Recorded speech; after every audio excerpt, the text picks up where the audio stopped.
அப்பாடா வேலையெல்லாம் முடிஞ்சு ஒரு 5 நிமிஷம் ரெஸ்ட் எடுப்போம். சரி இந்த பிள்ளை என்ன பண்ணுது ஒன்று போய் பார்ப்போம். என்சா என்னடி இப்போ எப்போ பார்த்தாலும் நீ ஃபோனவே தான் நோண்டிட்டு இருக்கிற. கொஞ்ச நேரம் நோண்டிருக்கேன். கொஞ்ச நேரமா நீ ஒன்ற நோம்பு காலத்துல நம்ம திரு செஞ்சு ஓதணும் இருக்க ஒரே ஒரு மேட்ச் போயிட்டு அதெல்லாம் தெரியாது.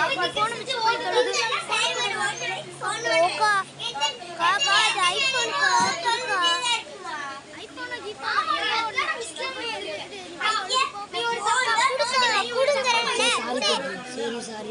நீ என்ன தாய் தந்தைய எல்லாம் பெரியவங்க சிறியவங்க இல்லாமல் பேசவே கூடாது.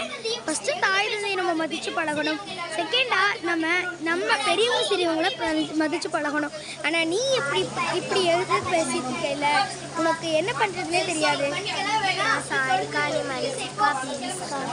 அஸ்ஸலாமு அலைக்கும் வரஹ்மத்துல்லாஹி வபரகாத்துஹு.